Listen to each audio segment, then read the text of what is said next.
The following is a statement concerning the position of the Church on communism made by President David O. McKay at the General Priesthood Session of the 136th Annual Conference of the Church, held in the Salt Lake Tabernacle, Saturday, April 9, 1966. We therefore commend and encourage every person and every group who is sincerely seeking to study constitutional principles and awaken a sleeping and apathetic people to the alarming conditions that are rapidly advancing about us. We wish all of our citizens throughout the land were participating in some type of organized self-education in order that they could better appreciate what is happening and know what they can do about it. In October of 1966 at BYU, President Ezra Taft Benson stated the following: Satan is anxious to neutralize the inspired counsel of the prophet and keep the priesthood off balance, ineffective and inert, using perverse reasoning.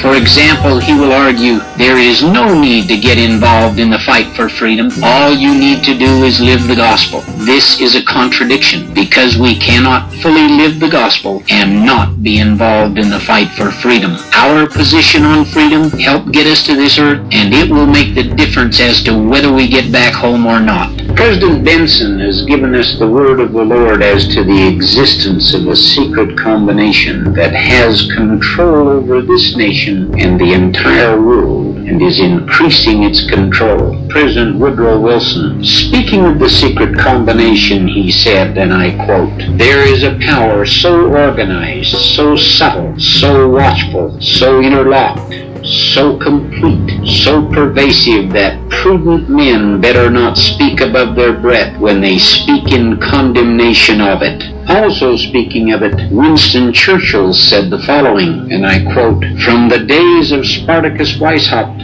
who founded the secret order of the Illuminati on May 1, 1776, to those of Karl Marx, to those of Trotsky, this worldwide conspiracy for the overthrow of civilization and for the reconstruction of society on the basis of arrested development, of envious malevolence, and impossible equality has been growing. It played a definite, recognizable role in the tragedy of the French Revolution. It has been the mainspring of every subversive movement during the 19th century, has gripped the Russian people by the hair of their heads, and has become practically the undisputed master of that enormous empire.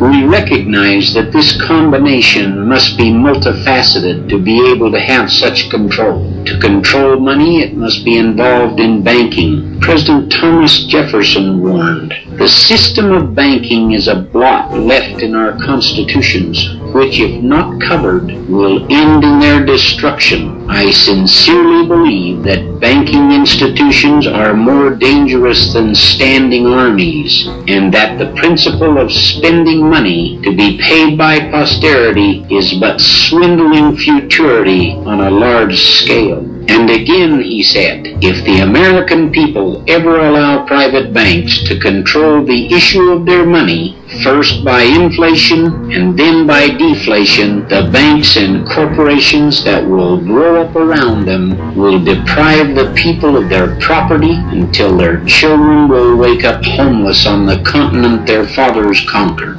President James A. Garfield said, "Whoever controls the volume of money in any country is absolute master of all industry and commerce." Sir Josiah Stamp, president of the Bank of England in the 1920s and the second richest man in Britain, said, "Banking was conceived in iniquity and was born in sin. The bankers own the earth. Take it away from them, but leave them the power to create deposits, and with a flick of the pen they will create enough deposits to buy it back again. However, take it away from them, and all the great fortunes like mine will disappear, and they ought to disappear, for this world would be a happier and a better world to live in. But if you wish to remain the slaves of bankers and pay the cost of your own slavery, let them continue to create deposits." Horace Greeley said, "While boasting of our noble deeds, we are careful to conceal the ugly fact that by an iniquitous money system we have nationalized a system of oppression which, though more refined, is not less cruel than the old system of chattel slavery. President Woodrow Wilson said, "A great industrial nation is controlled by its system of credit. Our system of credit is concentrated. The growth of the nation and all our activities are in the hands of a few men.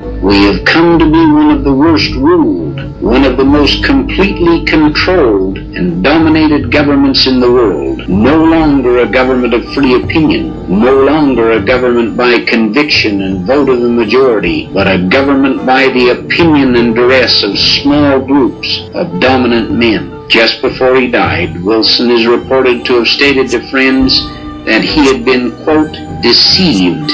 I have betrayed my country." He referred to the Federal Reserve Act passed during his presidency.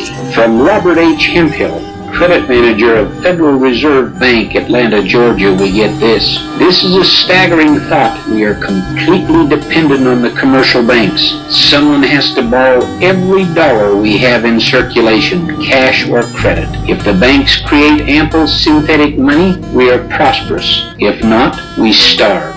We are absolutely without a permanent money system." When one gets a complete grasp of the picture, the tragic absurdity of our hopeless position is almost incredible. But there it is. It is the most important subject intelligent persons can investigate and reflect upon. It is so important that our present civilization may collapse unless it becomes widely understood and the defects remedied very soon. Major L.L.B. Angus said, "The modern banking system manufactures money out of nothing. The process is perhaps the most astounding piece of sleight of hand that was ever invented. Banks can in fact inflate, mint, and unmint the modern ledger entry currency." Congressman Louis T. McFadden said this, "The Federal Reserve banks are one of the most corrupt institutions the world has ever seen. There is not a man within the sound of my voice who does not know that this nation is run by the international bankers." Dr. Carroll Quigley, a confessed member of the secret combination, in his book Tragedy and Hope, on page 324, wrote the following, that the goal of the conspiracy is nothing less than to create a world system of financial control in private hands able to dominate the political system of each country and the economy of the world as a whole. On page 51 of the same book, Dr. Quigley stated how the secret combination worked at gaining control. We read the following. "In time, they brought into their financial network the provincial banking centers, organized as commercial banks and savings banks, as well as insurance companies, to form all of these into a single financial system on an international scale which manipulated the quantity and flow of money so that they were able to influence, if not control, governments on one side and industries on the other. The men who did this aspired to establish dynasties of international bankers and were at least as successful at this as were many of the dynastic political rulers." Now, in lieu of what we have just studied, we can clearly see that this secret combination can do just as John the Revelator said will be done, and that is that there will be a time come that no man may buy or sell without their permission. The immeasurable benefit of Dr. Quigley's book is that he boastfully reveals that there is a secret combination and that it does now have control of the world's monetary systems and is increasing that control. Let us now summarize to this point.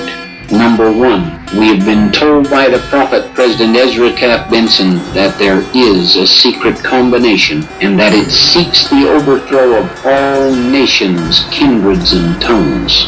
Number two, President Woodrow Wilson felt he had betrayed his country by passing the Federal Reserve Act. Number 3, that whoever controls the volume of money in any country is absolute master of all industry and commerce. Number 4, that the secret combination is multifaceted and that one of its facets is international banking in order to control the world's economies, and that a monetary system wherein no man may buy or sell is now within their capability.